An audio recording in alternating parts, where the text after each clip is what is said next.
বং রেসিপিতে তোমাদের সবাইকে স্বাগত জানাই। আশা করি তোমরা সবাই খুব ভালো আছো, আমিও খুব ভালো আছি। শীতকালে একবার এই চপ না খেলেই নয়, আর সেটা যদি একদম দোকানের মতো মশলায় বাড়িতে খুব সহজেই তৈরি করে নেওয়া যায় তাহলে তো কথাই নেই। ভেজিটেবল বয়েল করার ঝামেলা ছাড়াই একদম সহজ পদ্ধতিতে তৈরি করব ভেজিটেবল চপ। সঙ্গে শেয়ার করব স্পেশাল মশলা আর ইম্পর্টেন্ট কিছু টিপস যা তোমাদের ভীষণ রকম হেল্প করবে। তোমরা ইভিনিং স্ন্যাক্স বা ডিনারেও স্টার্টার হিসেবে খেতে পারো, খুবই ভালো লাগবে। দেখে নাও আমার আজকের রেসিপি, দোকানের মতো মশলায় ভেজিটেবল চপ। ভেজিটেবল চপের জন্য প্রথমেই গাজর গ্রেট করে নেব। বিট গাজর সেদ্ধ না করে এই পদ্ধতিতে একবার ভেজিটেবল চপ তৈরি করে দেখো, স্বাদ মুখে লেগে থাকবে। গাজর গ্রেট করা হয়ে গেলে আমি বিটটাও গ্রেট করে নেব। গ্রেট করলে বেশ দানা দানা মতো থাকে, চপটা খাওয়ার সময় মুখে সেগুলো পরে খেতে খুব ভালো লাগে, স্বাদটা একদম অন্যরকম হয়। বিটটাও গ্রেট করে নিয়েছি। এগুলো গ্রেট করা হয়ে গেলে পুরটা রেডি করে নেব। দেখো তোমাদের দেখাই, গ্রেট করার পর জিনিসটা এইরকম হয়েছে। এবার এটা থেকে পুর তৈরি করে নেব। প্রথমে বাদাম দিয়ে দিলাম তেলের মধ্যে। বাদামটা ভালো করে ভেজে তুলে নেব। বাদামটা তুলে নিয়ে আমি ওর মধ্যে দিয়ে দিচ্ছি কাঁচা লঙ্কা আর নারকোল কুচোনো। ঝালটা যে যেরকম পছন্দ করো সেই মতো দেবে। দিয়ে দিলাম জিঞ্জার আর গার্লিক পেস্ট। তোমরা চাইলে শুধু জিঞ্জার পেস্টও দিতে পারো। এবার এটা একটু ভাজা ভাজা করে নেব। এটা আমি লো ফ্লেমে করছি। এবার গ্রেট করে নেওয়া গাজর আর বিটটা দিয়ে দেব, আর খুব ভালো করে এটা মিক্স করতে থাকবো। একটা জিনিস খেয়াল করবে, নাড়তে নাড়তে জলো ভাবটা যেন একদম চলে যায়। জলো ভাবটা পুরো কাটিয়ে ফেলতে হবে, পুরো শুকিয়ে নিতে হবে পুরটা, তাহলে দেখবে চপ খুব ভালো তৈরি করতে পারবে।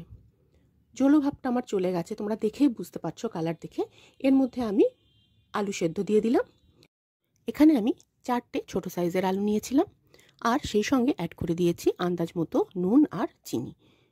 চিনিটা যে যেরকম পছন্দ করো সেরকম দেবে। ভেজিটেবল চপ একটু মিষ্টি মিষ্টি খেতেই ভালো লাগে। এটা আমি লো ফ্লেমে হতে দেব। সেই সঙ্গে আমি আরেকটা কাজ করে নেব, সেটা হলো স্পেশাল ভাজা মশলাটা, যেটা আমি তোমাদের প্রথমেই বলেছিলাম। তো সেই জন্য প্রথমেই আমি দিয়ে দিলাম তেজপাতা, শুকনো লঙ্কা, দিচ্ছি গোটা জিরে, দিয়ে দিচ্ছি ধনে, আর দিচ্ছি অল্প একটু মৌরি। এবার এগুলোকে ড্রাই রোস্ট করে নেব। ড্রাই রোস্ট করে এটা ভালোভাবে গুঁড়িয়ে নেব। হ্যাঁ, একদম মিহি কিন্তু এটা আমি গুঁড়োইনি, তোমাদের দেখাই। চপেতে সবসময় এরকম একটু আধ ভাঙা অবস্থায় যদি দাও ভাজা মশলা, তার স্বাদ অনেক বেশি ভালো লাগে। ভাজা মশলাটা দিয়ে দিলাম, দিয়ে এটা ভালোভাবে আমি মিশিয়ে নিচ্ছি। দেখো একদম শুকনো শুকনো হয়ে এসছে পুরটা। এটা দিয়ে ভালো করে মিশিয়ে নেওয়ার পর আমি এতে অ্যাড করে দিচ্ছি ভেজে রাখা বাদাম আর একটু কিশমিশ। তোমরা চাইলে কিন্তু এর মধ্যে একটু মটরশুঁটিও দিতে পারো, এখন মটরশুঁটির সময়। এবার পুরটা আমি একটা অন্য পাত্রে নিয়ে ঠান্ডা করে নিয়েছি। এটা থেকে আমি একটা একটা করে চপ তৈরি করতে থাকবো। তোমরা তোমাদের পছন্দ মতো চপের শেপ দিতে পারো। আমি দেখো একটু লম্বাটে ধরনের শেপ দিচ্ছি। প্রথমে পুরটা থেকে এইরকমভাবে চপগুলো আগে আমি গড়ে নেব। হাতের তালুতে দিয়ে এইভাবে একটু ঘুরিয়ে নেবে, তাহলে দেখবে চপগুলো একদম নিটল তৈরি হবে আর ভাজার সময় ফেটে যাবে না। এই টিপসগুলো খেয়াল করো, চপ একদম দোকানের মতো তৈরি হবে। আমি সবগুলো চপ এইভাবে প্রথমে তৈরি করে নিয়েছি। এবার ব্রেড ক্রাম্বসটা আমি রেডি করে নেব। সেই জন্য প্রথমেই আমি দিয়ে দেবো আন্দাজ মতো সল্ট আর অল্প একটু ব্ল্যাক পেপার। এইভাবে যদি ব্রেড ক্রাম্বসটাকে রেডি করে নাও তাহলে দেখবে চপের কোটিংও ভীষণ সুস্বাদু হবে। এটা আমাদের রেডি হয়ে গেছে। এবার আমি নিয়ে নিচ্ছি 2টো ডিম। আমার বাড়িতে সবাই ডিমের কোটিং খুব পছন্দ করে, সেই কারণে আমি ডিম দিলাম। তোমরা চাইলে ডিমের পরিবর্তে অবশ্যই কর্নফ্লাওয়ার ইউজ করতে পারো। ডিমের মধ্যে দিয়ে দিয়েছি আন্দাজ মতো সল্ট আর ব্ল্যাক পেপার। এবার খুব ভালো করে এটা আমি বিট করে নেব। বিট করে নিলেই এটা আমাদের একদম তৈরি হয়ে যাবে। এবার একটা একটা করে চপ তৈরি করে নেব। প্রথমেই একটা চপ ব্রেড ক্রাম্বসে কোট করে নেব। তারপরে এটাকে ডিমের মধ্যে ডোবাবো। প্রথমেই যদি চপটা ব্রেড ক্রামসে কোট করে তারপরে ডিমের গোলায় দাও এবং আরও একবার পরে ব্রেড ক্রামসে কোট করো, তাহলে দেখবে চপ ভেঙে যাওয়ার সম্ভাবনা থাকবে না। এইভাবে ভালো করে কোট করতে হবে। শেষের কোটিংটা কিন্তু একটু চেপে চেপে ভালো করে তৈরি করতে হবে। দেখো, এটা আমাদের তৈরি হয়ে গেল। একইভাবে সবগুলো তৈরি করে নিতে হবে। আর এগুলো ফ্রাই করার আগে যদি 1 আওয়ার মতো ফ্রিজে রাখতে পারো, তার থেকে বেশি রাখতে পারলে তো খুবই ভালো হয়।